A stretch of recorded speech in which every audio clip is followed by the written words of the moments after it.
Ya, ahí se debería estar grabando. Ahí me confirman. Bueno, hoy día vamos a hacer la ayudantía de insuficiencia cardíaca. Me estaba presentando, soy Fabián Toro. Les hice ayudantías también en Semio, para el MOOC también. Así que eso, vamos a darle. Bueno, insuficiencia cardíaca, esto va a ser lo que vamos a ver ahora. Em, Vamos a ver la definición, factores de riesgo, etiología, fisiopatología, ¿Todo eso? clasificación. ¿Todo bien? Hay un micrófono prendido, por si acaso. Insuficiencia cardíaca crónica, el tratamiento específico según la etiología o según el tipo, mejor dicho. Va a haber un poquito de insuficiencia cardíaca aguda porque hay cosas que son de otras clases, digamos, y vamos a ver preguntas solemnes. Bueno, me basé en la guía 2021 y en la actualización 2023 de la guía 2021 de la Sociedad Europea de Cardiología, que es como la referencia en, bueno, en hartas cosas, pero también en insuficiencia cardíaca, obviamente. Bueno, y también del empendio.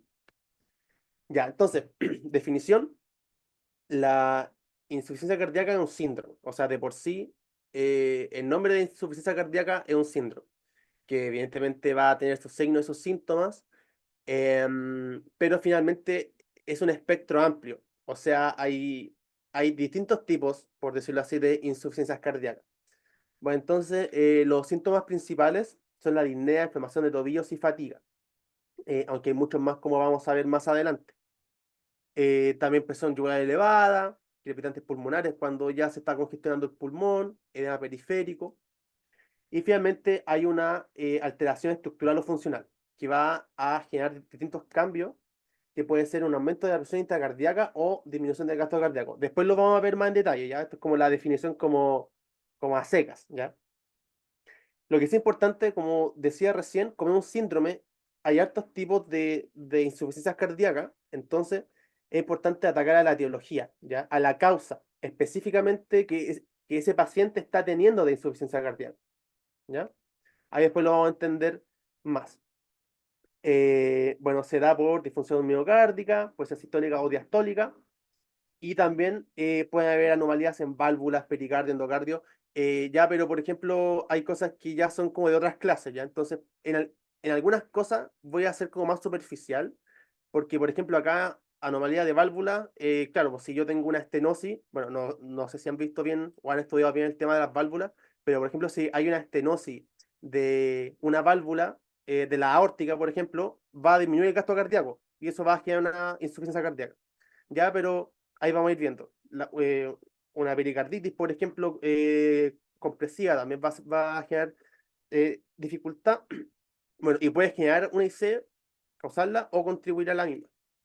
Ya, entonces antes de entrar tan en profundidad sobre qué es la IC o las clasificaciones, bueno, les puse unas imágenes que se las robé al doctor Alegría, su clase que hizo el año pasado de fisiopatología, que es para mostrarles cómo es la insuficiencia cardíaca, ¿ya?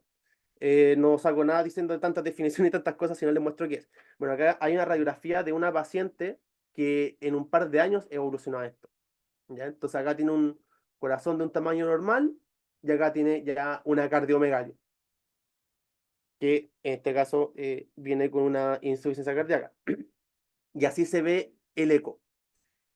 A la izquierda está como el anterior, que es normal, y acá el que está ya con insuficiencia cardíaca.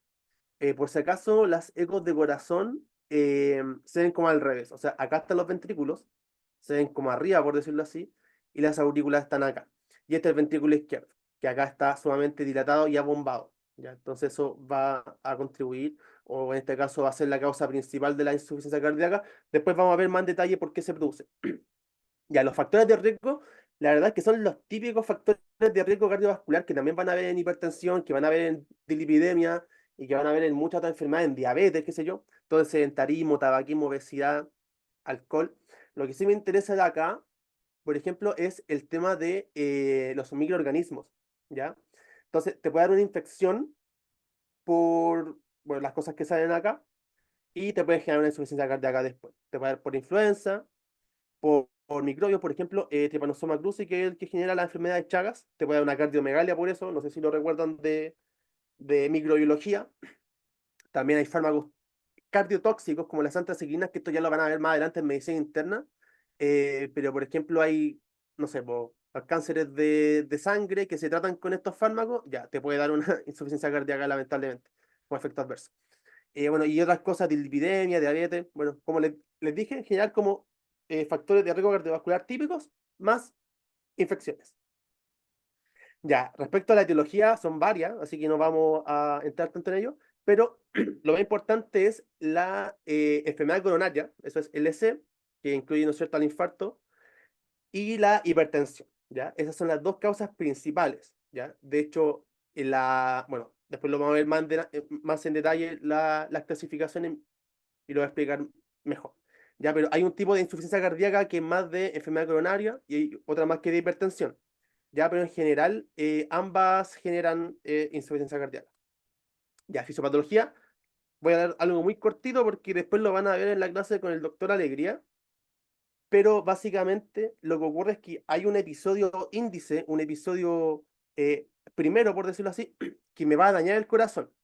Acá puse un ejemplo a la derecha, que esto de nuevo se lo robé al doctor Alegría. Por ejemplo, un infarto. Se genera un infarto acá en el ventrículo izquierdo, se expande el infarto y luego de días a meses está remodelado y está las paredes más delgadas, ¿no es cierto? Y acá súper delgado. Y esta zona, como está muerta, probablemente va a estar aquinética, o sea, sin movimiento. Entonces, cuando hay un daño en el corazón, hay ciertos mecanismos compensadores, como sale acá en la imagen, que van a tratar de subir la fracción de eyección, ¿ya? O sea, yo daño mi corazón y va a empezar a caer mi fracción de eyección, pero hay mecanismos que me lo tratan de subir de nuevo. ¿Cuál es el problema? Que estos mecanismos compensadores a lo largo del tiempo van a generar remodelación cardíaca, ¿ya? Entonces, en general, los mecanismos compensadores, bueno, son varios, como les repito, lo van a ver más adelante bien, pero el sistema nervioso simpático con el sistema renina angiotensina y aldosterona van a favorecer el estrés oxidativo y la inflamación que van a favorecer a la remodelación cardíaca. O sea, finalmente lo que tratan de hacer no es esto, o sea, igual lo generan, pero a lo que voy es que tratan de mejorar la función del corazón, pero como se perpetúa en el tiempo, lo dañan. Ya, y acá están los signos y los síntomas de cómo se producen. Básicamente, cuando se habla de insuficiencia cardíaca izquierda, vamos a tener que el ventrículo, por ejemplo, no va a bombear bien la sangre, entonces va a haber un gasto cardíaco disminuido, ¿ya? Y como hay un gasto cardíaco disminuido, bueno, va a haber este cansancio.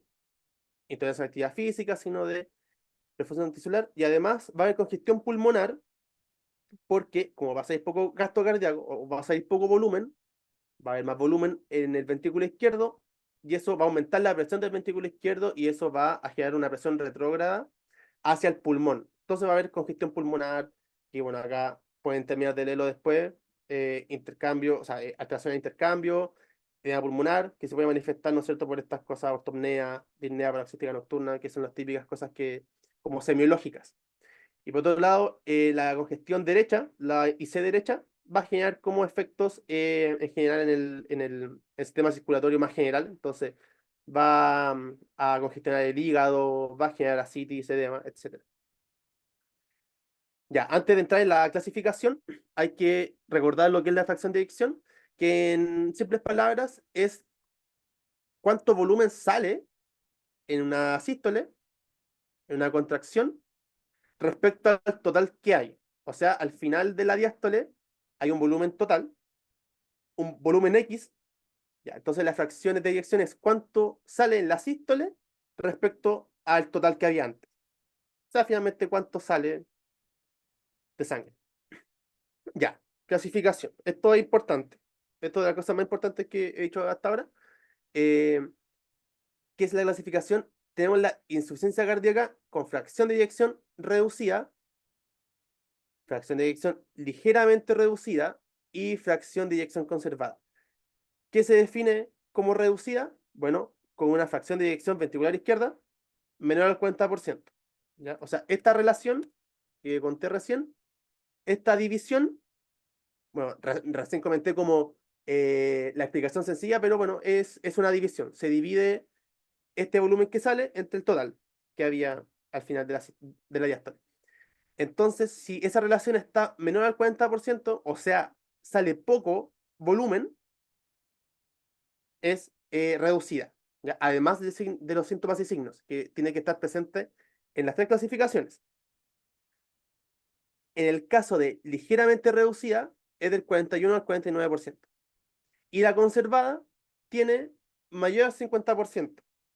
De hecho, entre comillas, esto es normal si es que no vemos esta parte, ¿ya? O sea, una fracción de eyección normal debería ser sobre el 50%, sobre el 60% aproximadamente, pero el tema de de la fracción de eyección conservada, es que ya se ve, entre comillas, la fracción buena, pero el tema es que tiene una disfunción diastólica, ¿ya?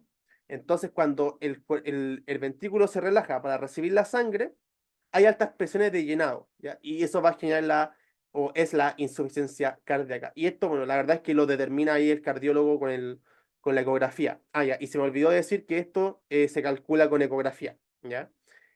Con ecocardiografía. El cardiólogo hace la ecocardiografía y mide un montón de cuestiones, ¿ya? Dentro de esas cosas, mide la fracción de eyección del ventrículo izquierdo.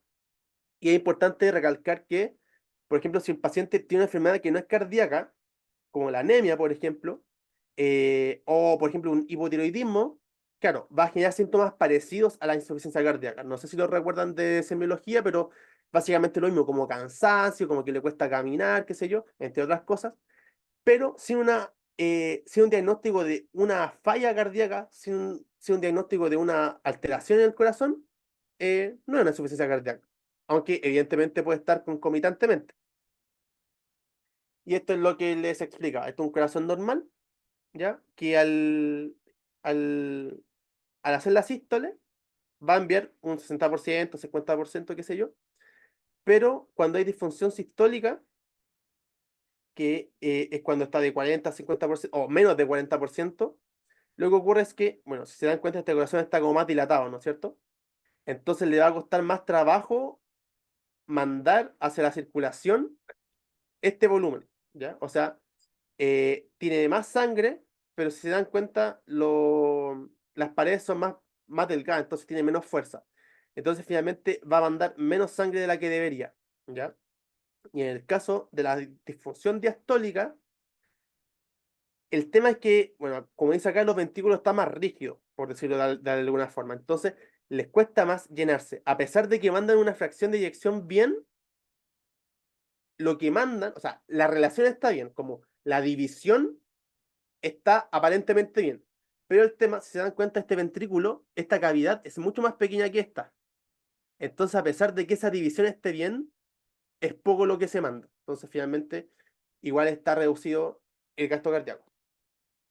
Ya, y esta clasificación también importante, lo que dice la guía es que la verdad es que no hay mucha relación entre, por ejemplo, un paciente que está con una clase funcional 2 que no está tan o no se ve tan mal como clase funcional 4, pero puede ser que realmente este paciente tenga más riesgo de morir. O sea, el punto es que esta tabla no refleja necesariamente como si el paciente está realmente mal o no. Evidentemente una clase funcional 4 se va a ver súper mal, pero puede ser que se muera este otro, ¿ya? Pero de todas formas esta tabla siempre la preguntan, es un clásico, ¿ya? Entonces, bueno, no sé si la vieron en semio, me imagino que sí, o la vieron en clase, pero básicamente la clase 4 es la que está con tanta disnea o con tanto cansancio que en reposo se siente cansado, ¿ya? O sea, en reposo ya está mal. En cambio, en la 3 en reposo está bien, pero una actividad mínima como lavarse los dientes o como pararse y caminar un poco en la casa, ya les genera dificultad. Y ya la clase 2 es con una actividad física ya un poco más moderada, un poco más intensa, se cansa. Y finalmente la uno es como que no tiene problema en general. Ya, esto es importante, nuevamente. Bueno, esta diapo como que tiene hartas cosas, pero vamos a ver hartas cosas importantes. Ya, entonces la insuficiencia cardíaca crónica. ¿Cómo se diagnostican? Bueno, ¿qué es lo que se requiere? Bueno, signos y síntomas de insuficiencia cardíaca con evidencia objetiva de disfunción cardíaca. Bueno, y los síntomas. son disnea, fatiga, etc. Hay factores de riesgo o condiciones que tiene el paciente que van a aumentar la probabilidad de diagnóstico. Entonces, por ejemplo, si el paciente ya tiene un antecedente de infarto, como les comenté hace un rato, el infarto, bueno, y acá también la hipertensión arterial generan la insuficiencia cardíaca o son causantes de insuficiencia cardíaca. Entonces, si yo tengo un paciente que sospecho que tiene insuficiencia cardíaca, o sea, que se cansa, que le cuesta subir la escalera, qué sé yo, y además tiene hipertensión arterial, o tiene un infarto, o tiene las dos, o también las otras enfermedades que puse acá, eh, aumenta la probabilidad diagnóstica, ¿ya? Eso es como más clínico y con anamnesis. Pero ya viendo las pruebas diagnósticas, viendo el electrocardiograma, nuevamente, si el electro está normal, disminuye la probabilidad de diagnóstico. O sea, es como si el paciente nunca tuvo infarto, si el paciente nunca tuvo hipertensión, si el paciente está sano y tiene disnea, es como raro, po, como que me disminuye la sospecha diagnóstica. Acá va a ser lo mismo. Si el electro está normal, me disminuye la probabilidad diagnóstica de IC. Pero por el contrario, si el electro está malo, o sea, si tiene una FA, si tiene la ondas Q, que la ondas Q, bueno, no sé si ya lo vieron en infarto, pero es como una o es como una cicatriz, como se le dice, que manifiesta que anteriormente hubo un infarto. Si hay hipertrofia del ventrículo izquierdo, también, etcétera, QRS ancho, etcétera. O sea, si el electro está malo, aumenta mi sospecha de IC porque como lo dije anteriormente, está relacionado con las causas y de hecho también con las consecuencias. La insuficiencia cardíaca te puede generar una FA, te puede generar alteraciones en el electrocardiograma, ¿ya? Entonces, va por los dos lados, por las causas y por las consecuencias. Ya, lo otro, los péptidos natriuréticos.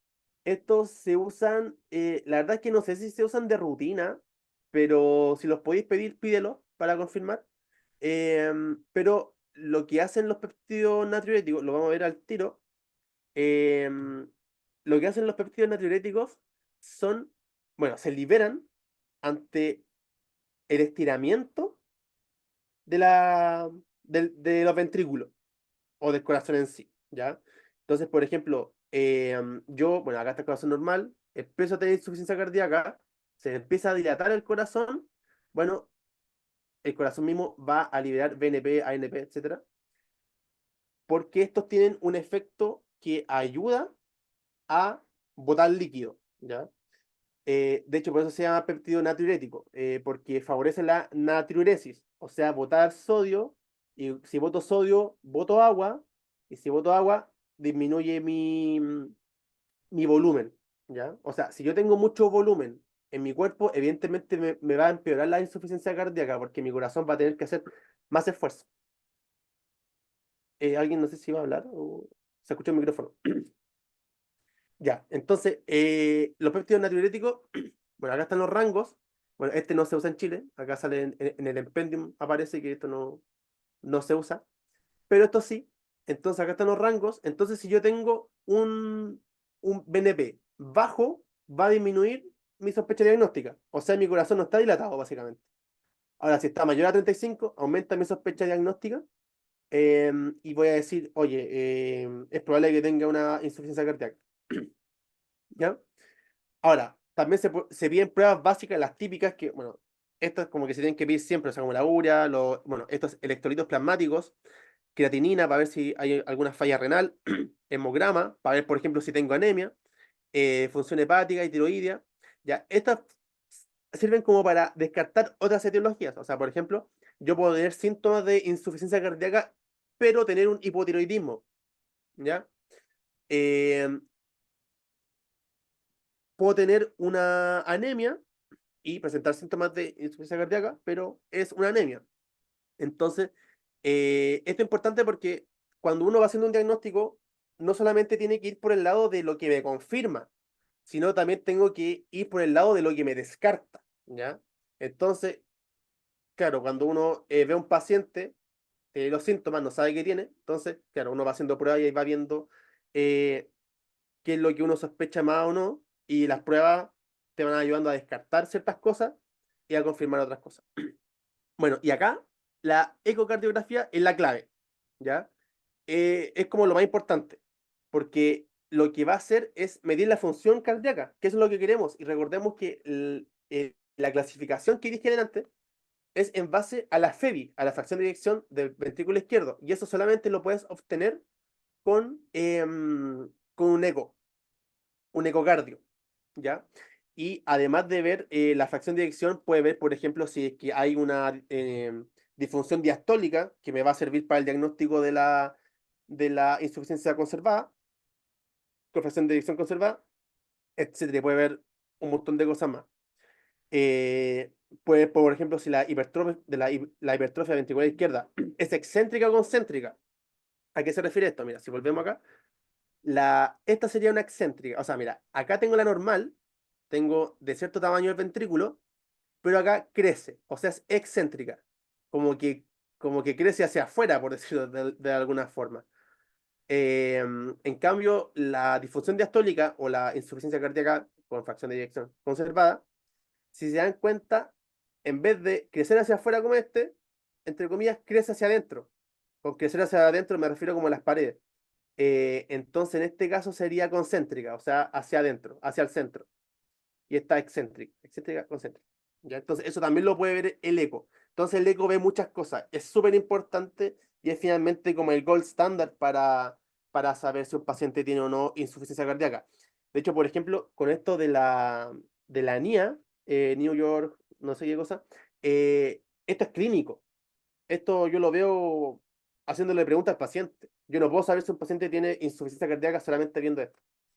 Ya. Y por último, la radiografía de tórax también es importante porque puede investigar otras causas de disnea.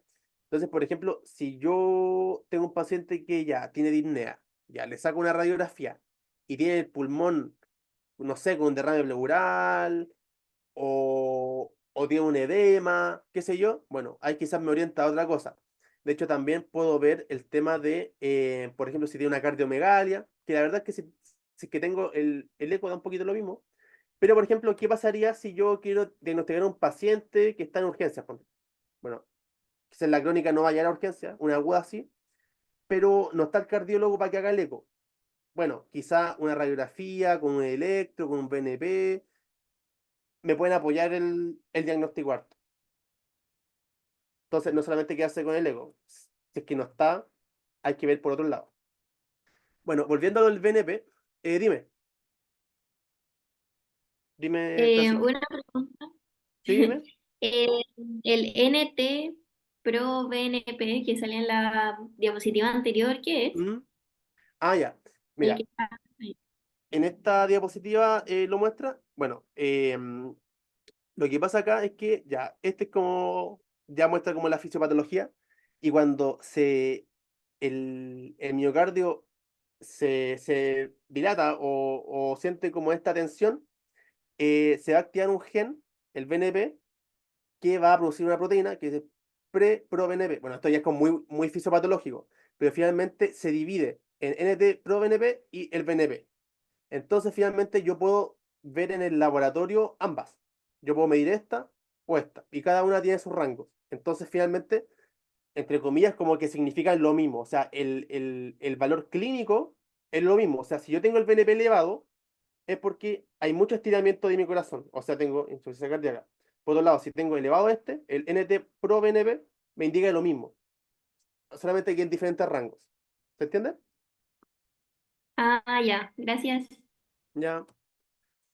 Entonces, finalmente es eso. Bueno, entonces el BNP lo que va a producir es, como les comenté, natriuresis y diuresis y también va a generar un efecto vasodilatador.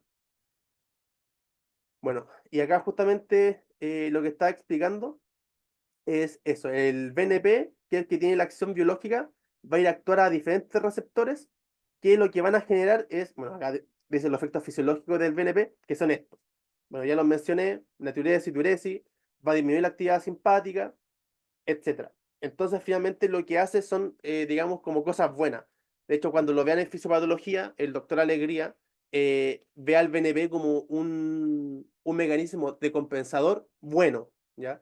Al principio les comenté que habían como mecanismos de compensadores que tratan de hacer algo bueno, pero a la larga es malo para el corazón, ya son los malos. Ya, este es bueno. Es bueno tener el VNP alto, entre comillas, en el sentido de que tiene buenos efectos compensatorios. Y el VNP no va a dañar al corazón, a diferencia de otras compensaciones que sí lo dañan. Bueno, recordemos, bueno, esto no sé si ya lo vieron en otro lado o en semio, pero bueno, para recordar, o por si no lo sabían, no sé, que si el índice cardiotorácico es mayor a 0,5, podemos hablar de cardiomegalia. Ya esto no significa necesariamente que tenga una insuficiencia cardíaca, pero bueno, nos puede orientar. Y lo otro, este índice de Sokolov-Lyon, que lo que hace es ver la hipertrofia ventricular izquierda con el electrocardiograma, ¿ya? Esto quizás lo vieron en clase de electro, o sea, como de electrocardiograma sola, pero el punto es que si es mayor a 3,5 voltios la suma, o mayor a 35 milímetros, es positivo para hipertrofia ventricular izquierda. Bueno, ahí se ve en la onda S del V1 y en la R del V6, o V5, el que sea más grande. Ya, acá un resumen de lo que les dije recién. Ya, este es el algoritmo diagnóstico para la insuficiencia cardíaca. Ya, yo tengo una sospecha, dice, por lo que les conté, factores de riesgo, síntomas, un electro anormal, qué sé yo. Ya, pido BNP, ProBNP, ahí están los rangos. Y si es que sí están positivos, bueno, más me orienta para una IC. Ahora, acá es importante esto porque dice, si hay una fuerte sospecha, dice, o si no se dispone de BNP o el NT pro BNP, que puede ser que en un centro no lo tengan. Bueno, si yo veo el eco, igual voy a ver si tiene una insuficiencia cardíaca. O sea, a lo que voy es que esta prueba no es tan necesaria si es que yo tengo el eco. O sea, si yo al paciente eventualmente le puedo hacer un eco, no es tan necesario, ¿ya? Pero si lo tengo, bueno, lo piden y pueden orientarse si es que aún no tienen el eco, ¿ya? Entonces ya, la eco, como les dije delante, es como el gold standard, que es lo más importante. Y bueno, se van a ver los hallazgos anormales y bueno, se confirma la IC y ahí hay que clasificarla según si es reducida, si es medianamente reducida o si es conservada. Ya están las fracciones de eyección que les comenté. Entonces hay que determinar la etiología e iniciar el tratamiento. ¿A qué me refiero con esto? Por ejemplo, si un paciente tuvo un infarto, hay pacientes que no van al médico por lo que sea, no sé, y nunca supieron que tuvieron un infarto. Ya, bueno, el infarto ya ocurrió, pero el infarto tiene un manejo post-infarto, ¿no es cierto? Que se da atorvastatina y que se da otros fármacos para evitar la mortalidad. Entonces, bueno, en ese caso, yo trato eso, además de tratar la insuficiencia cardíaca. Yo tengo un paciente hipertenso que nunca ha sabido que tiene hipertensión, nunca lo han tratado, ya, y me llega con una insuficiencia cardíaca, ya, trato la insuficiencia cardíaca, pero también trato la patología de base, evidentemente, porque finalmente es la que me está generando la insuficiencia cardíaca. ¿Ya? Y acá, bueno, signos y síntomas que los pueden leer ustedes para no.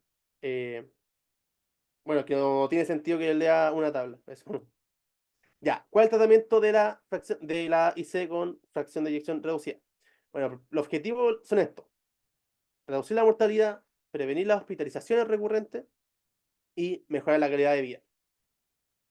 Ah, acá como una mención nomás, algo como fisiológico, el tema del principio de Frank Starling. Esto no se lo van a preguntar ya.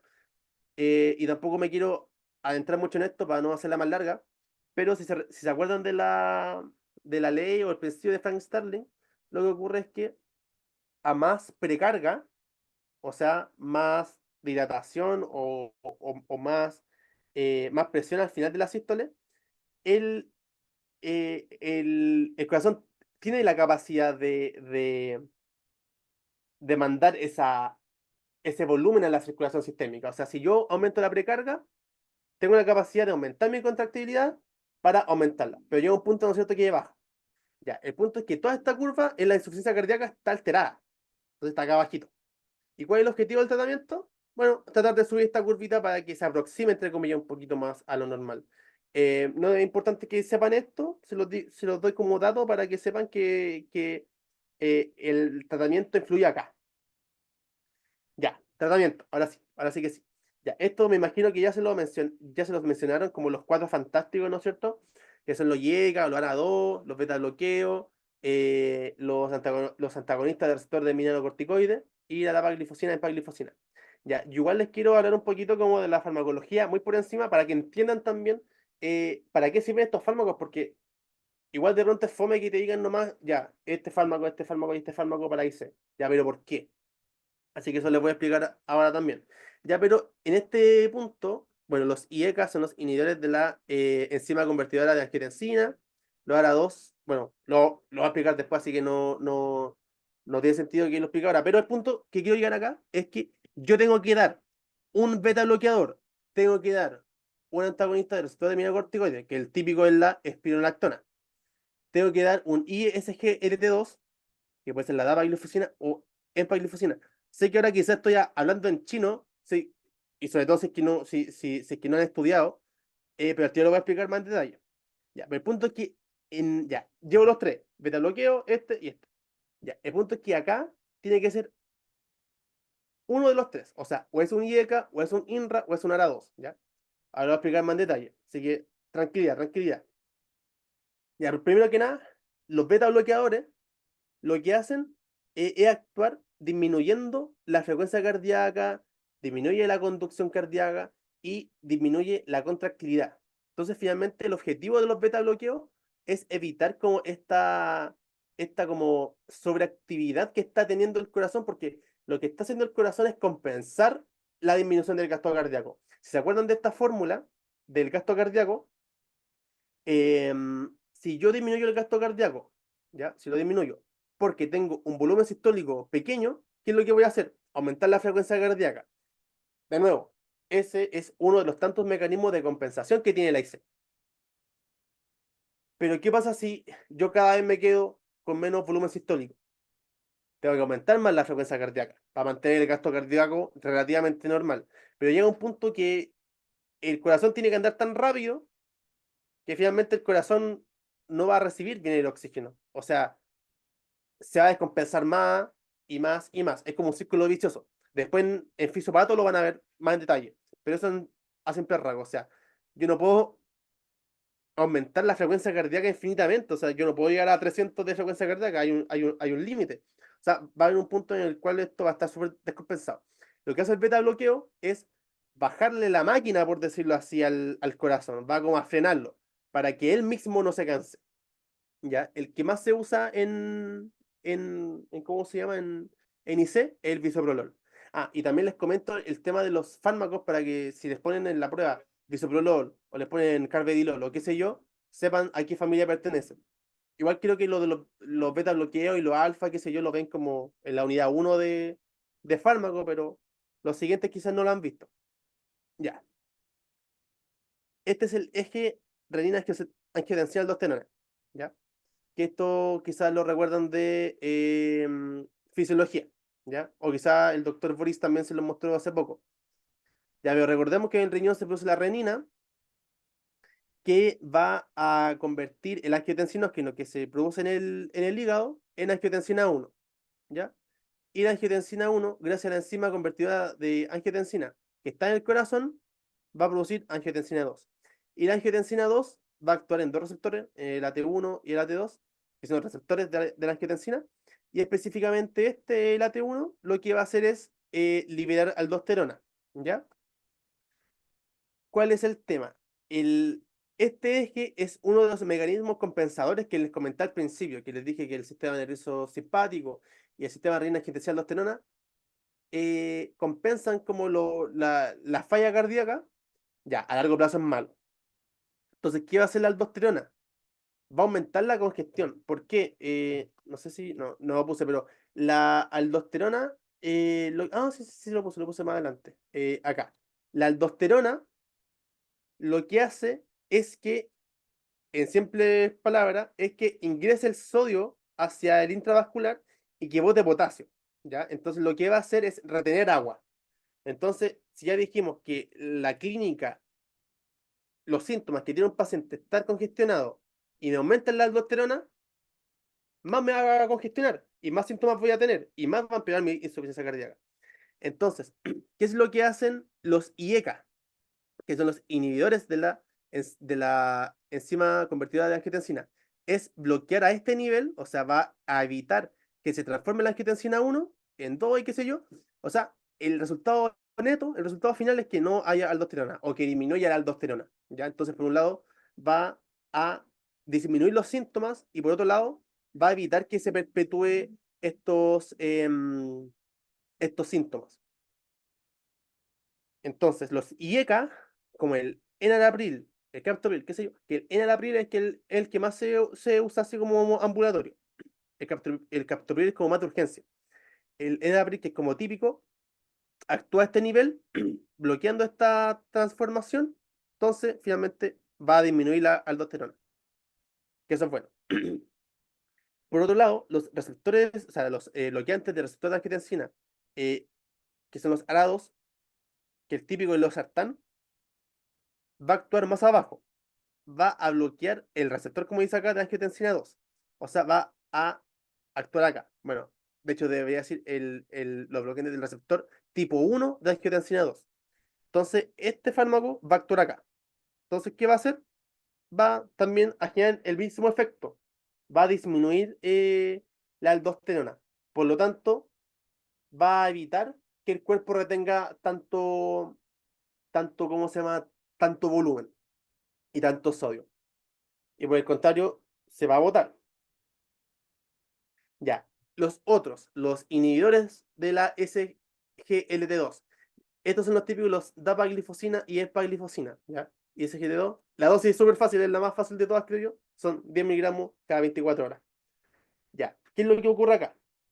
Lo que ocurre es que en el túbulo, bueno, en el riñón, por decirlo así, en la nefrona, hay unos canales que lo que hacen es reabsorber la glucosa, porque finalmente hay que pensar que la glucosa es algo bueno para el cuerpo, nos da energía, entonces cuando se filtra, se reabsorbe.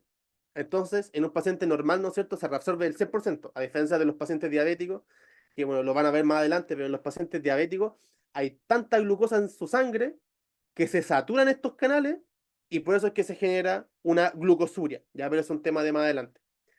Entonces, lo que van a hacer los inhibidores de la SGLT2 o de los SGLT2 es bloquear este canal, que de hecho el tipo 2 tiene el 90% de la reabsorción de glucosa.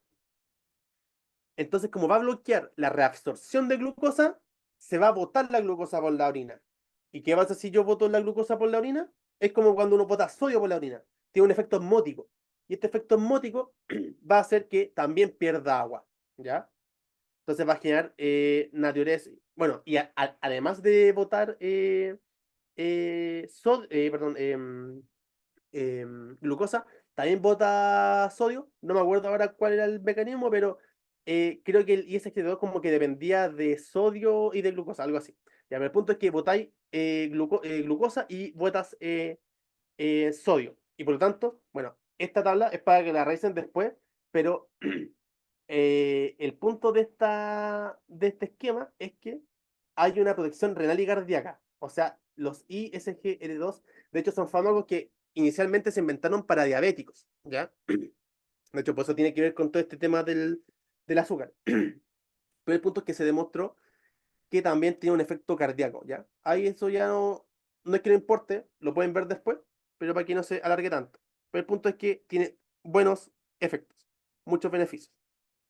¿Ya? Y el otro, ya, ahora sí lo quería dejar para el final, después de explicar todo esto, que son acá, los INRA, ¿ya? Que son los inhibidores de la neprilecina y del receptor de angiotensina, ¿ya? Es cuático, pero es como un fármaco doble, ¿ya? Se llama sacubitril, o sea, creo que es el único que hay, es el sacubitril valsartán. Recordemos que los que terminan en stan o Sartán, mejor dicho, o Sartán, ¿sí? O el Olmesartán, el Losartán, estos son bloqueadores de la angiotensina 2. Y acá están, Vasartán, Losartán, entonces actúan a este nivel, ¿ya? Pero este fármaco, además de actuar acá, pues el sacubitril actúa acá. Ya, ¿qué es lo que hace la neprilicina? Lo que hace es que el VNP, yo de antes les dije que el VNP tenía buenos efectos, ¿no es cierto? Era bueno. ¿Cuál es el problema de los VNP? Que entre comillas problema es que se degrada muy rápido. Entonces los VNP o el ANP, qué sé yo, tienen un efecto muy rápido. Un efecto bueno, pero dura muy poco. Si se dan cuenta acá, se degrada. Entonces, la neprilicina, si se dan cuenta acá, dice, va a formar fragmentos inactivos. O sea, el VNP, que es beneficioso, lo rompe. Entonces, ¿qué es lo que va a hacer el sacubitril?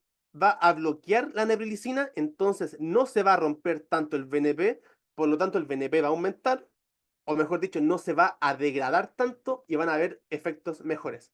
Es por eso que, bueno, esta tabla también supongo que ya la vieron, es por eso que los ARNI o INRA o qué sé yo cómo se llamen, son los mejores, porque tienen un efecto a la 2 y además actúa favoreciendo a los BNP. Entonces, tiene como un efecto dual que es súper potente, ¿ya? Lo que sí es más caro. No tengo idea si está en servicio público, pero lo busqué en internet y sale como 60 lucas, ¿ya? Entonces ahí depende del paciente, pero si te preguntan en la prueba y da lo mismo eso, si el paciente tiene o no plata, los Android son los mejores porque tiene este efecto que es doble. O sea, actúa por estos dos mecanismos. Ahora, si no están los INRA, si no los tienes disponibles, puedes usar un IECA o un ARA2. Ya, harta información. Bueno, este es el resumen, que finalmente bloquea la neprilicina y aumenta el BNP. Bueno, y acá después lo pueden leer todos los efectos buenos que tiene. Y acá está el fármaco, ¿no es cierto?, que es el sacubitril o sacubitrilo, valsartán. ¿Ya? Bueno, y por último, los diuréticos. Eh, tenemos los diuréticos de asa y los ahorradores de potasio o los inhibidores de los mineralocorticoides. Bueno, ya no quiero entrar en detalles, pero esta es una forma de clasificar a la espironolactona, ¿ya? Porque también la espironolactona se puede clasificar, como les dije antes, como antagonista del receptor de mineralocorticoides. Diuréticos ahorradores de potasio no es exactamente igual a inhibidor del receptor de mineralocorticoides. ¿Ya? Pero eso es un detalle más farmacológico que lo van a ver después.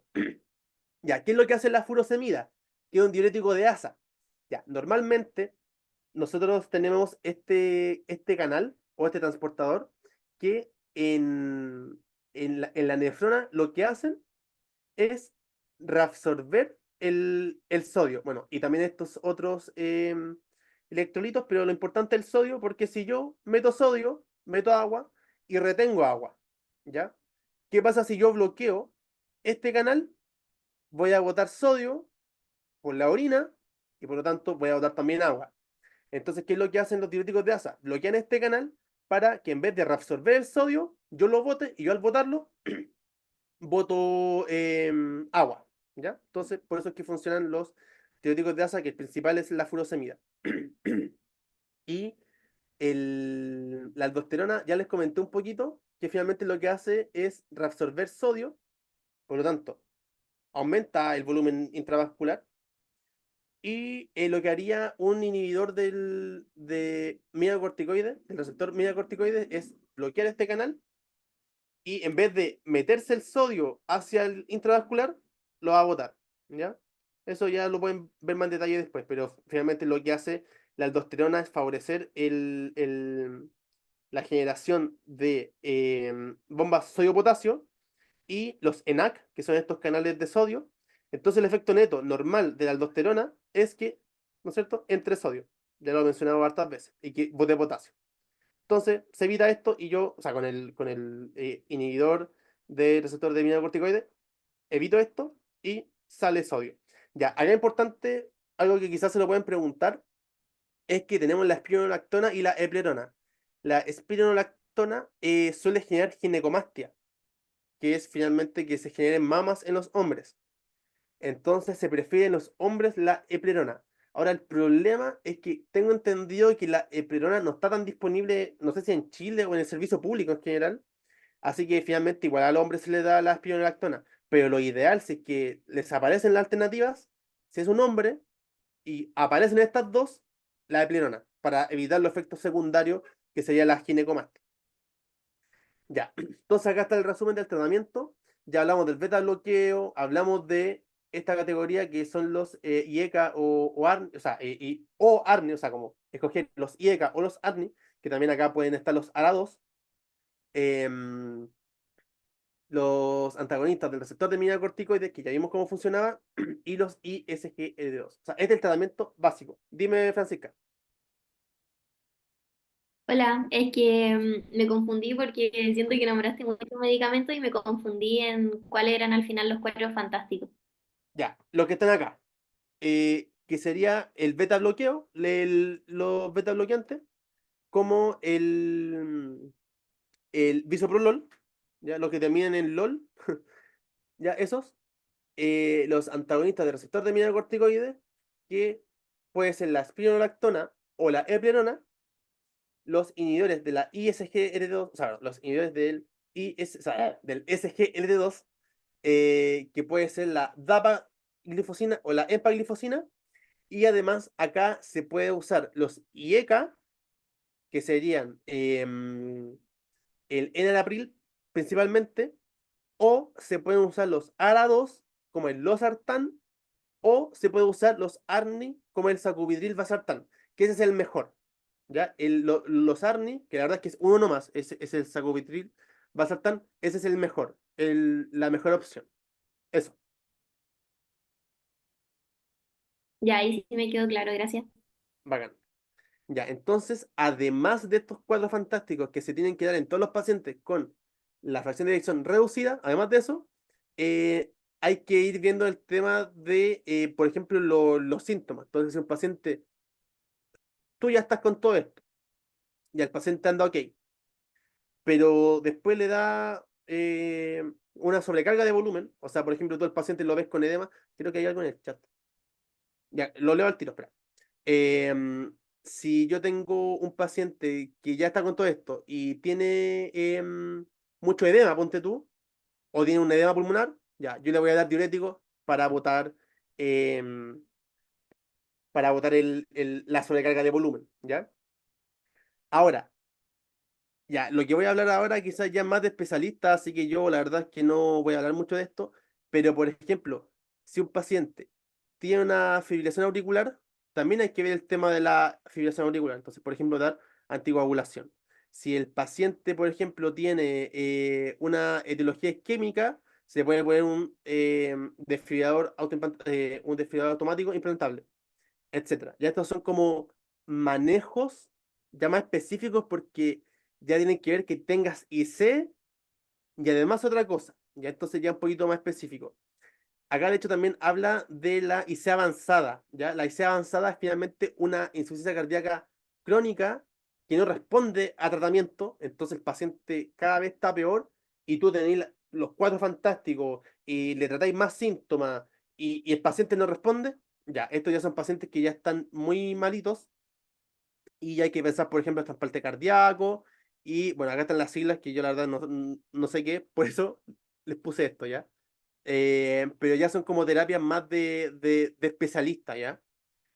Y además de eso, acá aparecen las medidas para reducir las hospitalizaciones y mejorar la calidad de vida para todos los pacientes, que es finalmente el ejercicio físico y, bueno, el abordaje multidisciplinario de la enfermedad, o sea, que el paciente vea, no sé, por ejemplo, a nutricionista para que vea el tema del peso, porque también, por ejemplo, si un paciente disminuye de peso, eso es mejor, qué sé yo, si el paciente está con cualquier otra comorbilidad, hay que verlo. Ya, ahora voy a ver lo que me dijo por acá. Ya, Fabián consulta entonces el tratamiento de una IC sería IECA o ARA2 o sacubitril antagonista de aldosterona. Eh, ya, IECA o ARA2 sí. Recuerda que el sacubitril se llama sacubitril valsartán, ¿ya? Porque ese fármaco es como dual. Es como que tuviera un ARA2 incluido, ¿ya? Entonces sí, sería o un IECA o un ARA2 o un sacubitril valsartán. Además, un antagonista de aldosterona, sí, efectivamente, que puede ser la eplerona o la espironolactona, un ISGT2, que puede ser la EMPA o la dapaglifosina, y un beta bloqueante que el principal que se usa es el bisoprolol, ¿ya? Y el diurético va más que nada a mejorar la calidad de vida. La verdad es que mm, va a reducir los síntomas, va a evitar como, eh, ya si un paciente, o sea, mira, el punto es que estos cuatro fantásticos que están acá se ha demostrado mediante estudios que sirven para la mortalidad, o sea, además de todo, no sé, los síntomas, qué sé yo, a la larga reducen la mortalidad. Pero el tema es que los diuréticos lo que van a hacer es mejorar los síntomas. O sea, si un paciente me llega a urgencia y está con mucho edema, está con mucho volumen intravascular, el diurético lo que va a hacer finalmente es mejorar sus síntomas. Si un paciente tiene un edema agudo de pulmón secundario a una insuficiencia cardíaca, la furosemida yo se la doy y voy a mejorar el síntoma en el momento, pero no necesariamente voy a disminuir la mortalidad a largo plazo. Esa es como la diferencia. No sé si quedó claro, Sergio. Sí, Fabián, quedó súper claro. Sí. Bacán. Ya, sigamos. Ya, esto es como lo principal, lo que tienen que saber, ¿ya? Pero además hay otros cuadros, bueno, ya les mencioné, el ligeramente reducido, la evidencia que hay para este tipo de insuficiencia cardíaca es que lo que más funciona son la DAPA y la empaglifosina, o sea, tú das uno o el otro, no a las dos, y también los diuréticos para la retención de fluidos, ¿ya? O sea, la recomendación de estos dos fármacos son muy buenas, ¿ya? A diferencia de los demás fármacos que ya son recomendación clase 2B, ¿ya? No lo he explicado, pero eh, cuando se publican guías o cuando se publican artículos científicos sobre los tratamientos, están los niveles de evidencia, o sea, este fármaco sirve o no para esto, y los niveles de recomendación, o sea, se recomienda hacer esto o no. Ya, lo que más se recomienda es hacer, o sea, es usar estos dos fármacos en los pacientes con ligeramente reducido. O sea, un beta bloqueo quizás no le va a hacer tanto, darle estos fármacos quizás no sirve tanto, ¿ya? Entonces, el tratamiento ideal y mejor demostrado para la fracción de eyección ligeramente reducida son los inhibidores del SGLT2 y los diuréticos, ¿ya? Y para el caso de la fracción de eyección conservada o preservada, de nuevo, la empaglifosina, la dapaglifosina, los diuréticos, y acá, por ejemplo, ni siquiera está recomendado los beta bloqueo o los antagonistas de mineralocorticoides, etcétera. No están demostrados. ¿Ya? Entonces, lo que sí está demostrado es el tratamiento de la etiología y de las comorbilidades cardiovascular y no cardiovascular. O sea, si yo tengo un paciente con una fracción de eyección conservada, yo no le voy a andar dando beta bloqueo, porque no sirve. A diferencia de la reducida, que sí. Lo que sí me sirve son estos que ya comenté y el tema de la etiología. O sea, si yo tengo un paciente que me dio, o sea, que le dio una IC por una hipertensión, bueno, una IC conservada, bueno, ¿qué es lo que voy a hacer? Enfocarme en esa hipertensión, ¿ya? O si el paciente es obeso, bueno, enfocarse en la obesidad, ¿ya? Entonces, bueno, esto es como el resumen de los tratamientos. Es esto para la conservada, esto para la reducida, siendo esto las con mejor evidencia, y esto para la reducida. Ya, el tratamiento no farmacológico es bien general. Hay que tener ojo con la retención de sodio y agua. Entonces, finalmente, hay que tener ojo con el sodio total que consume el paciente, porque si yo consumo mucho sodio, voy a juntar mucha agua en mi cuerpo y además también si consumo muchos líquidos también puede ser peligroso. Entonces, finalmente lo que se hace es dar de 2 a 3 gramos, si el paciente está muy mal, menos de 2 gramos, y los líquidos de 1,5 hasta 2 litros. Pero en general, sodio bajo, o sea, una dieta hiposódica y además reducir la ingesta de líquidos o en ese rango. También controlar el peso corporal, ¿ya? Ojo que si un paciente con IC sube mucho de peso, no es por tejido adiposo, sino que va a ser por retención de agua, ¿ya? Hay que disminuir el peso en los pacientes que viven con obesidad, sentido del peso, ¿no es cierto?, de la constitución de la parte del tejido adiposo, lo que hay que disminuir. Si un paciente tiene desnutrición, que o menor a 22 de IMC, bueno, mejorar la nutrición. También lo típico, suspender alcohol, suspender tabaquismo, etc. También evitar fármacos como los AINES o los COXIB. En fármacos creo que aún no lo han visto, pero los AINES, bueno, ya me voy en la bola farmacológica. Ya, pero el tema es que los COXIB,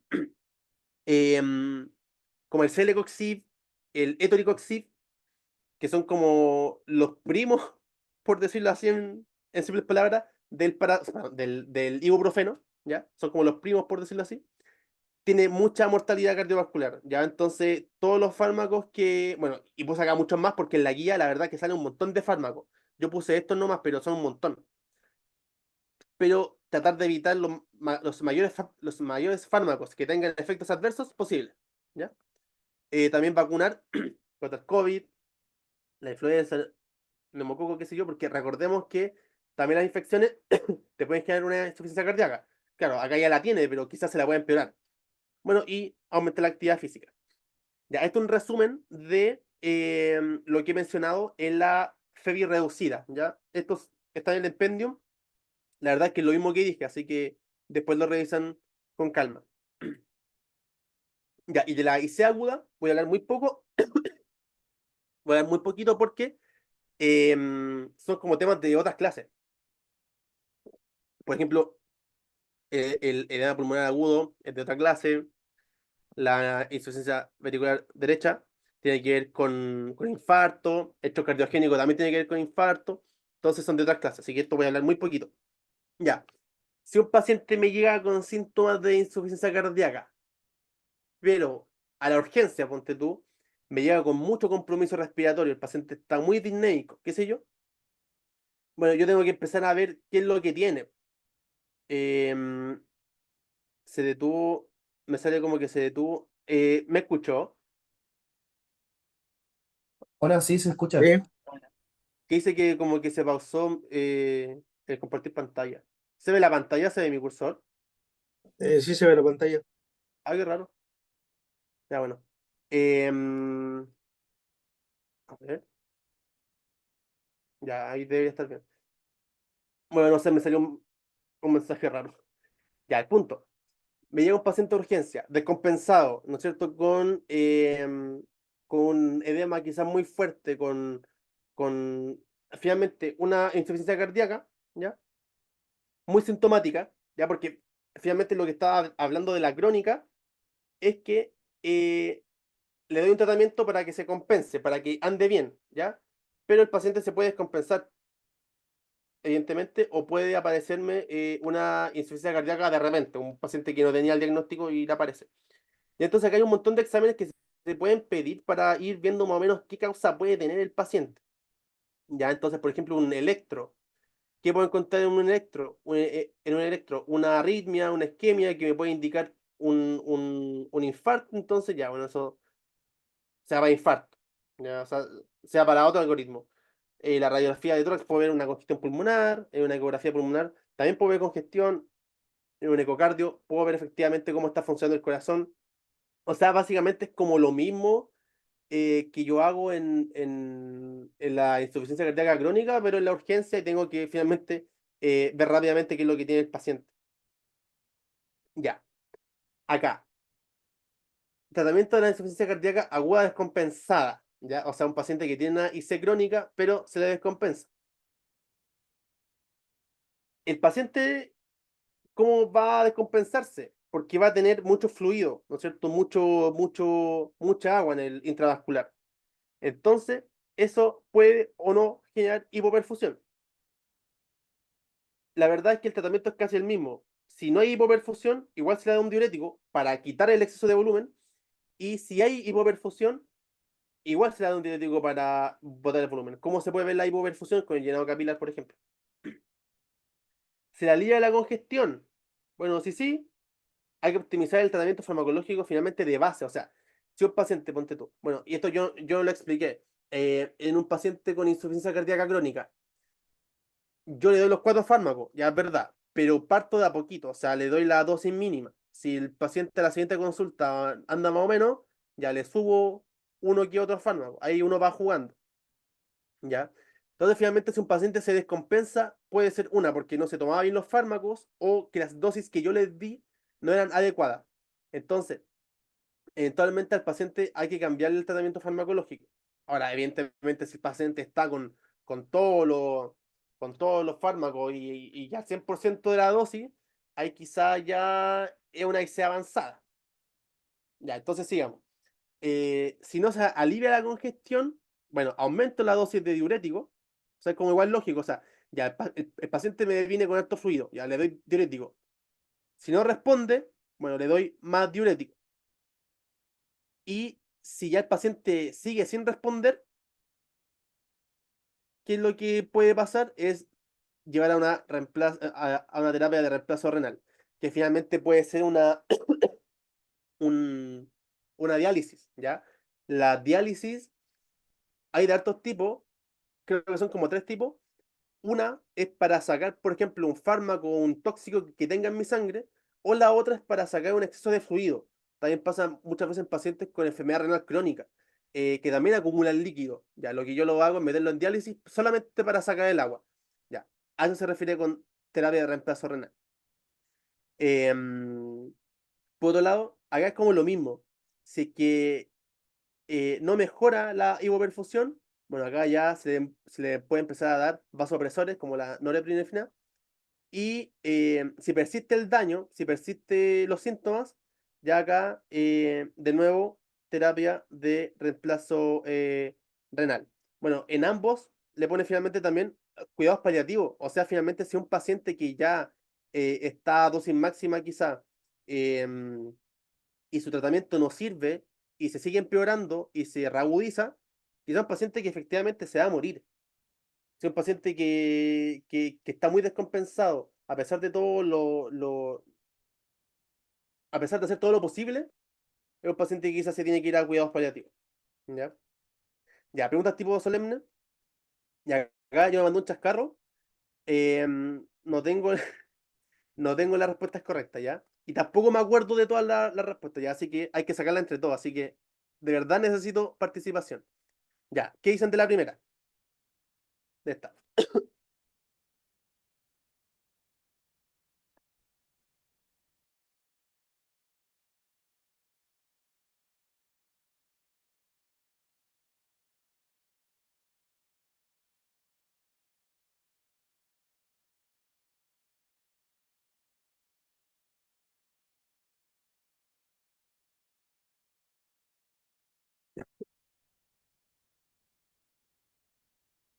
Ya, la A. Ya, súper. Sí, bien, en la A. Bueno, acá es interesante esta pregunta porque no sé si la saqué de una solemne antigua o, bueno, esta pregunta es como antigua, ¿ya? Porque en este tiempo no están demostrado que los ISGL2 sirvieran, ¿ya? Pero estos tres son como la mejor opción de esto, ¿no es cierto? Como la mejor opción posible de todas las alternativas que están acá. O sea, acá solamente le faltaría el ISGLT2. Ya, esta, la siguiente.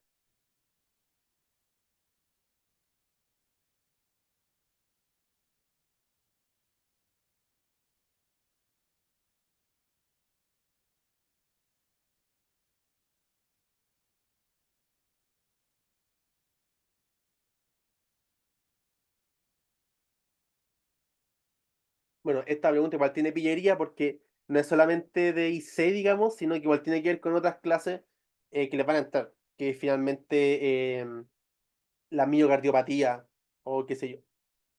O sea, se puede confundir con eso.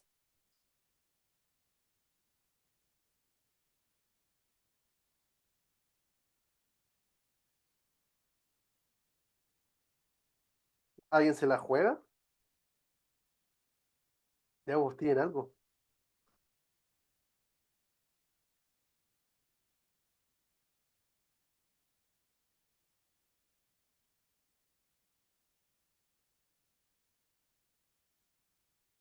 De, ya, ya.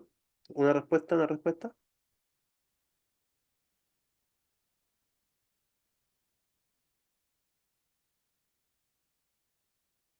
Ya, bueno, por honor al tiempo, efectivamente, Ya, bacán. Otra más. Ya, sí, es una cardiopatía hipertensiva. ¿Ya? ¿Qué es lo que está pasando acá? Es un paciente de 66 años que ya tiene antecedentes de hipertensión. Y además eh, está consultando ahora por síntomas de insuficiencia cardíaca. Además tiene signos de insuficiencia cardíaca como los crépitos vivasales, la presión arterial alta. Tiene hipertrofia ventricular izquierda, o sea, ya habla que hay un daño, que quizás es por la hipertensión. Y la radiografía de tórax muestra una silueta normal, ¿ya? O sea, yo me tincaría a que esto podría ser una insuficiencia cardíaca con fracción de eyección conservada, ¿ya? Ah, no lo mencioné. Yo dije antes que le iba a mencionar. La conservada, la etiología más común es la hipertensión arterial, ¿ya? Y en la reducida, la etiología más común es el infarto, ¿ya? Ahora, el infarto también puede producir la conservada y la hipertensión también puede producir la dilatada, pero es más común lo que dije recién, ¿ya? Entonces, claro, si un paciente tiene hipertensión y por todo lo que se muestra, probablemente una cardiopatía hipertensiva. Así que esa es la correcta. Ya, sigamos.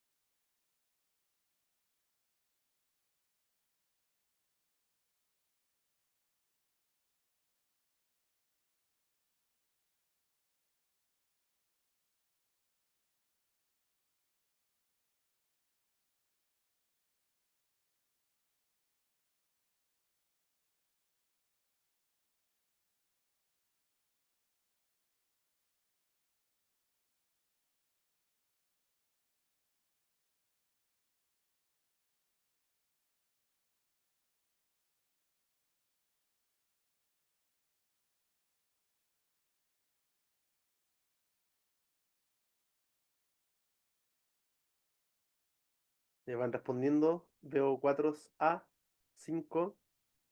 Ya, está bien. Está súper. Porque esta pregunta, y esto hay que tener ojo, qué bueno que ya respondieron bien porque se dieron cuenta de que habla del pronóstico, ¿ya? Em, si se dan cuenta, tiene enalapril, que es un IECA, tiene carvedilol, que es un beta bloqueante, y tiene furosemida, ¿ya? La furosemida, recordemos que nos da, no mejora el pronóstico. De los que están acá, el único que mejora el pronóstico es la espionolactona. Por ejemplo, si yo tengo enalapril ya, y lo cambio por un losartán, como dice esta, la verdad es que es como lo mismo. Si yo cambio un enalapril por un losartán es como lo mismo.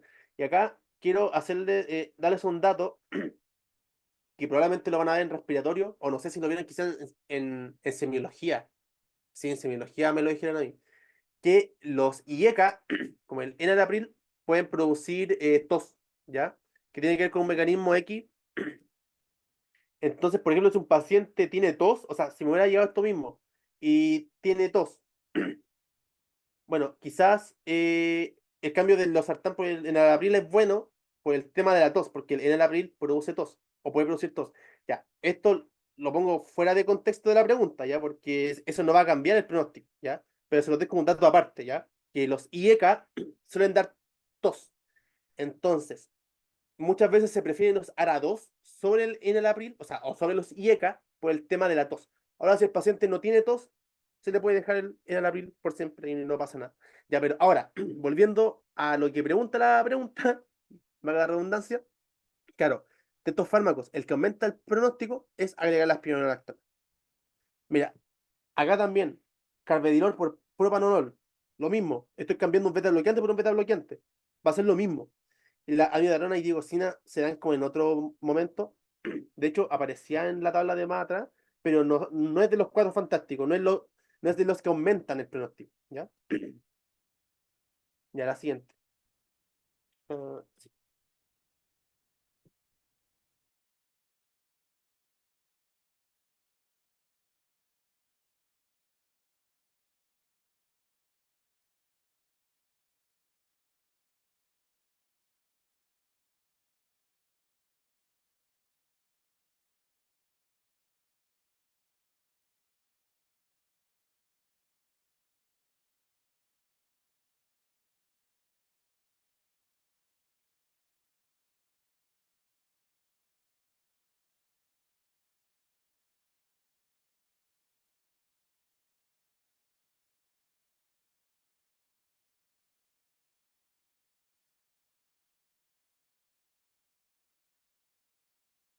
Ya van hartas D. Ya, sí, el AD, efectivamente, porque finalmente es el tratamiento que más tiene fármacos que aumentan la sobrevida, ¿no es cierto? Tiene IECA, carvedilol, spironolactone. Y además, ¿no es cierto? Bueno, la furosemida ahí para el tema de los síntomas congestivos. Pero, por ejemplo, la aspirina no es un fármaco que se dé solamente, o sea, que se dé para IC. Ahora, si el paciente tiene otra comorbilidad, ya ok. Pero en este caso no. Acá, por ejemplo, hay dos de los que aumentan la sobrevida, pero acá hay tres, pues entonces este es mejor. Así que es eso. Bueno, la dioxina no va mucho acá. Ya, sigamos. Ya, esta.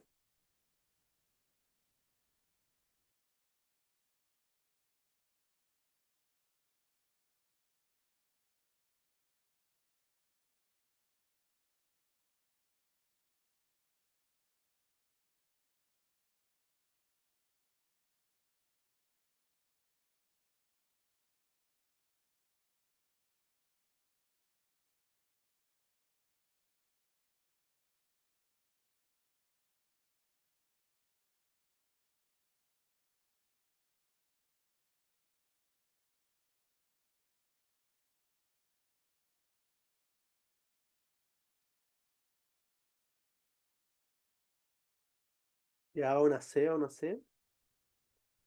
¿Alguien da otra respuesta? C. Ok, ok. 13. ¿Alguna más? ¿Alguien más se la juega? ¿Alguna otra cosa?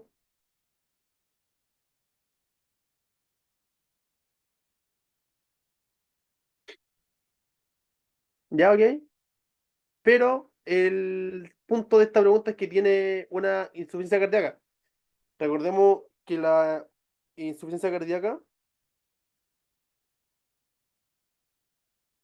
eh, mira, no se recomienda en sí los digitálicos, bueno, las dioxinas como de la familia de los digitálicos, porque producen mucho efecto adverso, básicamente. Eh, Como que nunca lo recomiendan, como que de verdad podemos hacer muchas cosas. No recuerdo exactamente todos los efectos adversos, pero sí, son en general tóxicos. O sea, hay intoxicaciones por dioxina.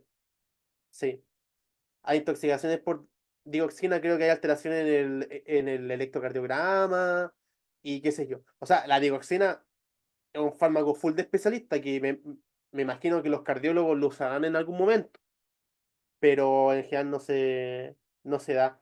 Y respecto a lo que decía Francisca, claro, en este caso la miocardiopatía es la causa de la insuficiencia cardíaca, em, pero bueno, el punto de acá es que tiene una IC, ¿ya? Y hay que tratar la IC. Y como bien pusieron hartas veces la C, ¿sí? Porque finalmente el que tiene más fármacos que aumentan la sobrevida. Y aspiro, carvedilol, enalapril. ¿Ya? Los otros, por ejemplo, dioxina, chao, la aspirina tampoco viene mucho al caso. Y acá, por ejemplo, tiene dos nomás. Dos de los cuatro fantásticos. Acá tiene dos también. Este tiene tres. Sigamos.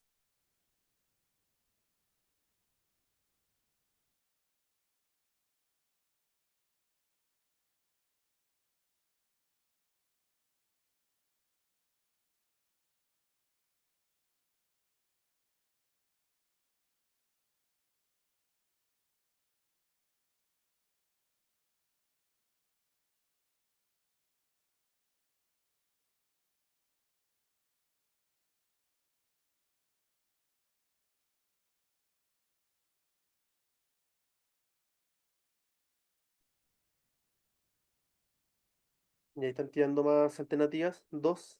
Bueno, como les mencioné hace un rato, igual les metí cosas como de que no son 100% IC, que lo que les va a pasar en la prueba es que van a haber muchas cosas que se mezclan en cardio, bueno, y no solo en cardio, sino que finalmente en todas las subespecialidades. Hay cosas que se van combinando, ¿ya? Entonces, bueno, la IC tiene que ver con esto. Y bueno, dos pusieron la D. Me imagino que los demás no responden porque quizás, como mencionaron, no han visto miocardiopatías. ¿ya? Pero finalmente es una miocardiopatía dilatada, ¿ya? ¿Cómo se ve? Bueno, básicamente esto, que el corazón está sumamente dilatado. La miocardiopatía restrictiva en general tiene como el mismo tamaño, ¿ya? Solamente que el pericardio está ahí como muy generando como o evitando que que se expanda y que se contraiga el corazón. El TEP, la verdad es que la clínica no tiene nada que ver con TEP y la pericardita aguda tampoco, ¿ya? Esta.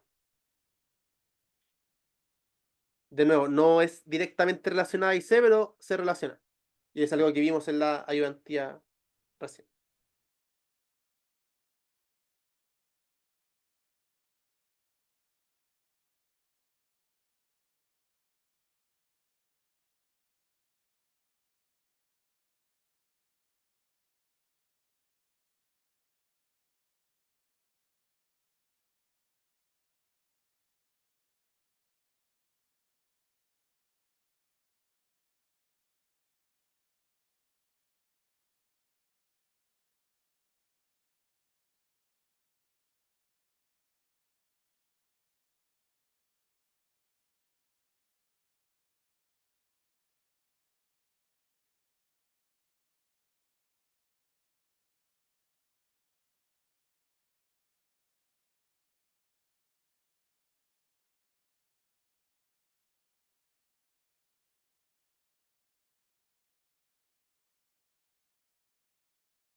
Sí, está bien.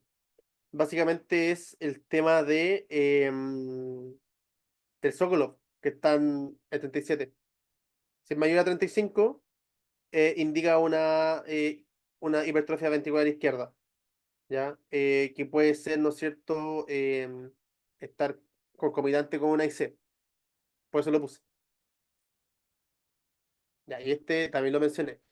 Ah, también les pongo estas que quizás no son 100% IC porque son cosas que le van a preguntar, o sea, muchas de estas preguntas o son del año pasado o son del antepasado. Chuta, la cambié. O son de Eunacom, qué sé yo. Son como cosas que les pueden preguntar.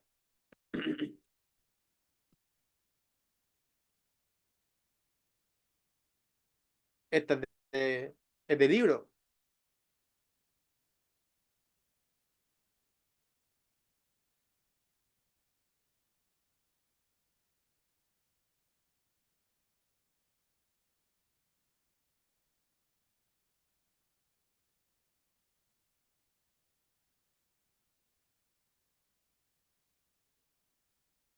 Bien, sí. Acá hay un error debería decir, la SDB1, ya, pero se entiende. Que uno que igual cacharon. Que es básicamente la fórmula que puse como al principio de la clase. Ya. Esta también es buena.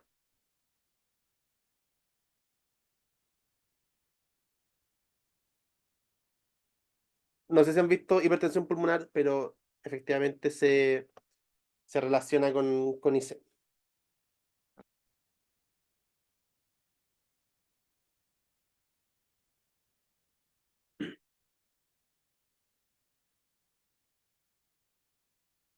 Si efectivamente es la A, bueno, al principio de la presentación les mostré más o menos cómo se producían los síntomas. Finalmente una IC izquierda congestiona el pulmón. Bueno, no hablé específicamente de que puede generar una hipertensión pulmonar, pero ahora se los digo. O si que ya lo sabían quizás. Así que igual se los puse ahí porque tiene relación. ¿Pero cuántas faltan? Oh, faltan algunas. Oh, oh. Ya. ¿En cuál quedamos? Acá.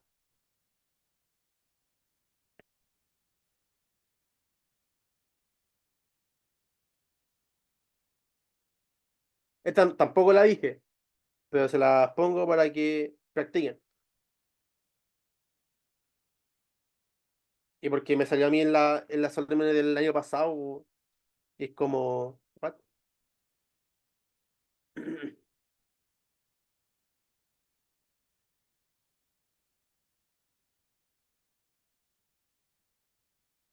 Sí, en la D. Em, por ahí pusieron la C, pero así con un signo de interrogación.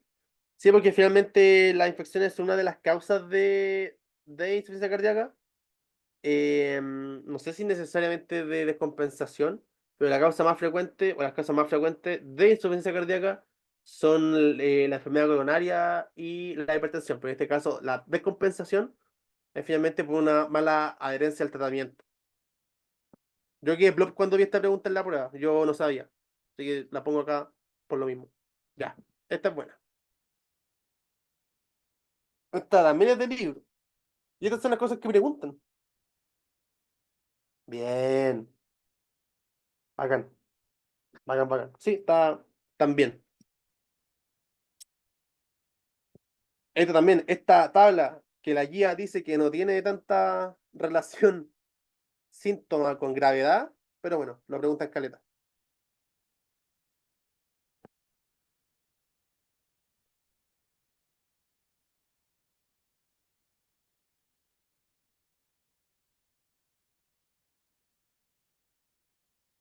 Bacán, bacán, que bacán que se la sepan.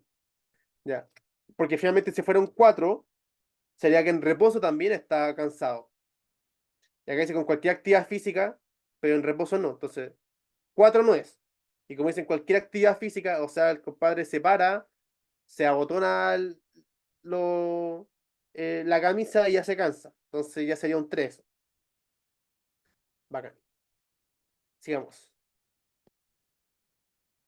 Acá el clave, el clave, el clave, el clave. Bacán. Eso es importante. Y estas cosas preguntan. No es tan difícil, ¿cierto?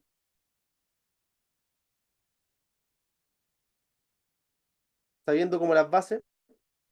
Porque claro, la radiografía te puede orientar un poco, hasta por ahí nomás. Bueno, el TAC, nada que ver y la ecografía tampoco. O sea, como que podría estar entre la radiografía y el eco, pero el eco, ¿no es cierto?, define todo.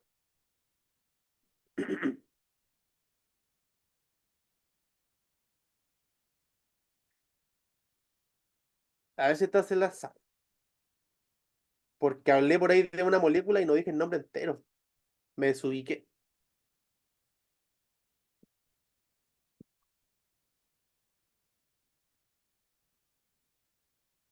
De. Pero cerebral. Sí, sí, se llama así. Es loco, pero claro, está el ANP, que es como el péptido natriurético atrial o auricular, y está el BNP, que es como el brain, la vez de brain. Entonces, bueno, se llama así porque primero se descubrió como del cerebro, ¿cachai? Pero la verdad es que también se libera desde el corazón, entonces finalmente se quedó con ese nombre.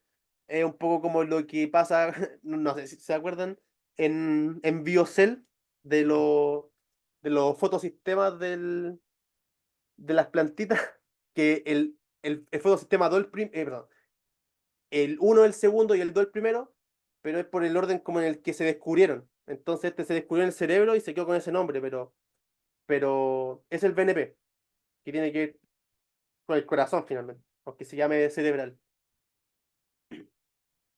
Bueno, así que este es BNP. Ya, la siguiente.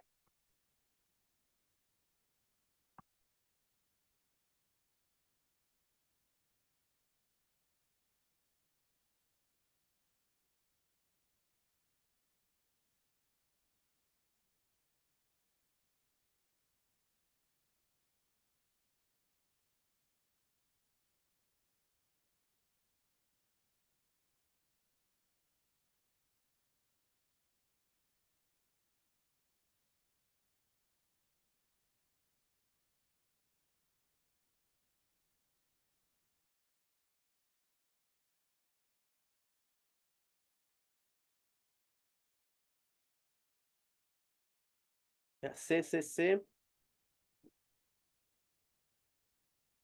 alguna más, C, ya la tendencia es clara. Sí, po, porque, bueno, la fracción de dirección sigue estando, dime. Dime, Franco. Hola, Fabián. Tenía una Hola. pregunta con respecto a la pregunta que vimos hace un rato, la de como el gol estándar para el diagnóstico, donde era la de la eco. ¿Eh? ¿Hay qué es lo que más nos interesa ver? Como el cambio en la consistencia de las paredes cardíacas, como para determinar si hay una dilatación o un engrosamiento, o ver las fracciones de eyección.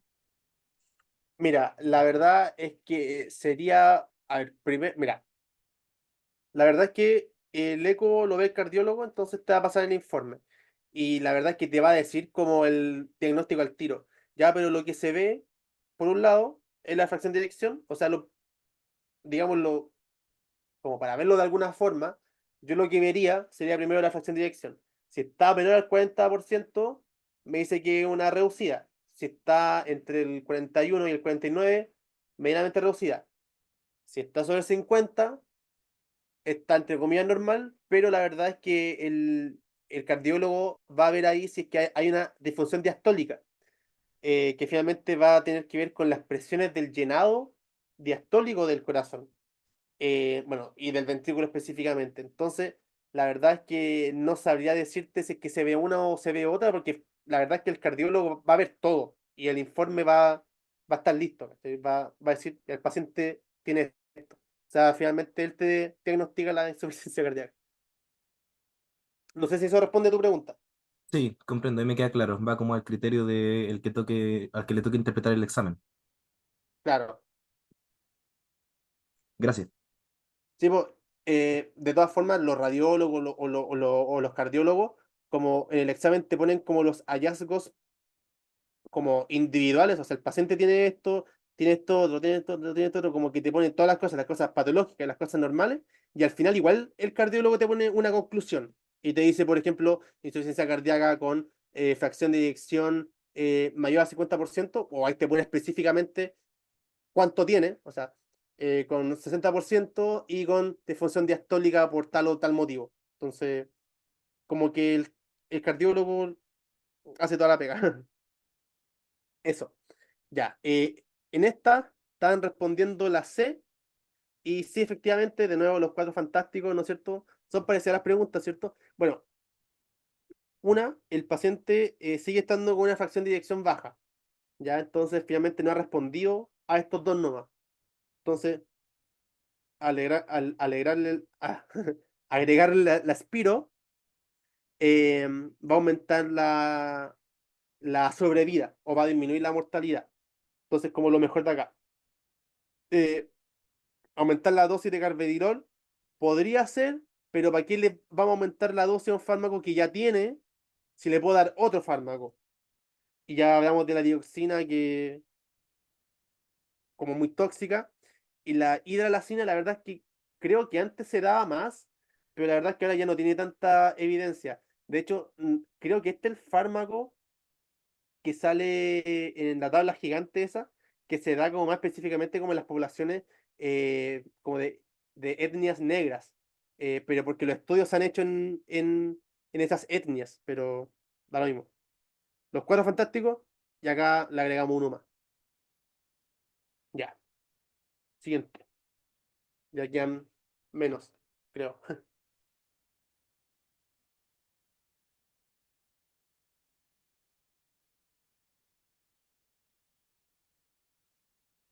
Esta es difícil.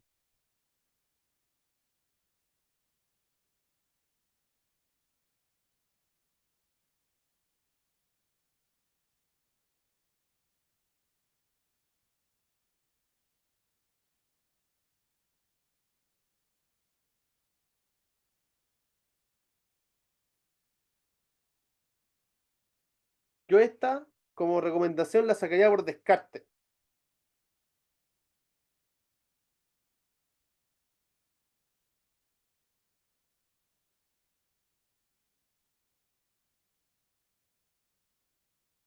Van respondiendo la A, la A. Ya. ¿Alguien da otra alternativa? A. Ya, bacán. Bacán que la hayan sacado. Yo al encontrar esta un poquito más difícil. Finalmente, ¿no es cierto? Es una FEBI conservada. Entonces, bueno, lo de la capacidad funcional, la verdad es que da un poquito lo mismo. Pero, por ejemplo, en estas dos, si yo fuera descartando, veo el beta bloqueado y chavo, po. Si no sirve, o no está demostrado, no está demostrado que sirva. Entonces, la B y la C al tiro, chavo. Y acá la D, los anticoagulantes, nunca los he mencionado en todo este rato. Entonces, finalmente esta. Yo esta es como de esas preguntas que sacaría por descarte nomás. No sé si me iría al tiro a esta, como al tiro, ya esta. Como que no suena mucho, ¿no es cierto? Pero es eso, es eso. Ya, esta también es buena. Bueno, creo que ya la soplé.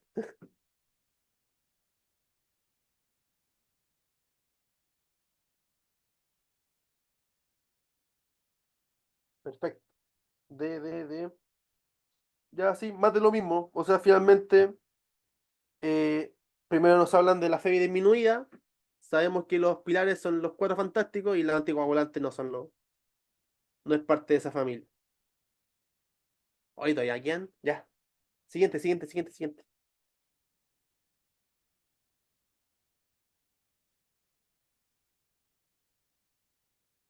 Ya. Buena pregunta.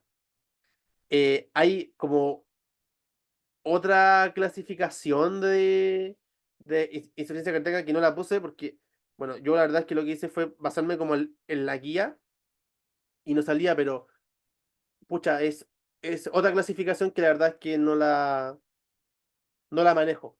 Así, súper sinceramente, no la manejo. Pero lo importante, más que eso, es esto, la FEBI disminuida. Ya, bueno, ya.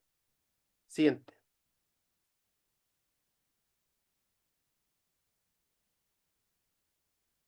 Acá sale Taba,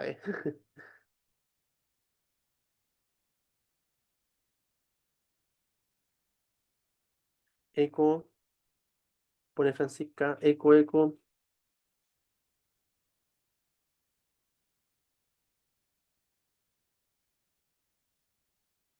CCC.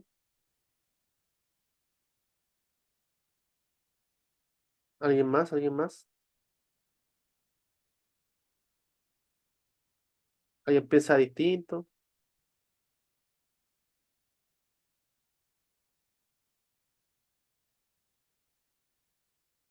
Mira, esta pregunta me parece interesante porque, bueno, ya me habla que está en una unidad coronaria. O sea, acá ya hay como especialistas y todo el tema. Yo acá asumo que el eco está disponible al toque, ¿cachai? Pero, por ejemplo, si es que fuera en una urgencia, los cardiólogos, no tengo entendido yo, no están en urgencia, así como el tiro para hacerme un eco. Así que yo quizá le hubiera mandado un BNP, ¿ya? Pero acá, claro, la pregunta va a eso. Sería un eco. Sigamos. Ya, estamos listos. Estos anexos que son los fármacos, el resumen de todos los fármacos, los IEGA, los INRA, los beta bloqueos, etcétera, para que los tengan ahí como para consultarlos. Y ahí está la referencia, y eso fue todo. Oye, Eso. Sí, dime. en la última pregunta no caché si, o sea, como si tuviésemos todo disponible, ¿tomarías el ecocardiograma antes que el BNP? Sí, sí. Ay, Te queda la duda por el algoritmo, ¿no? O por qué tienes esa duda. eh, no sé. Ya, ya, Es ok. como para saber qué priorizar entre todo. Cla- Claro, sí. Si no, el ego es como lo mejor. Si está disponible, hazlo al tiro. El BNP te orienta más, pero finalmente te serviría si es que no tenía eco. Ya Eso. entiendo. Ya, eso, chiquillos, que estén bien. Ojalá les vaya bien en la prueba, el fármaco. Creo que tienen prueba de fármaco. Así que eso, ánimo, chiquillos. Nos vemos. Muchas gracias por la ayudantía. Chao, chao. Chao, gracias. Gracias.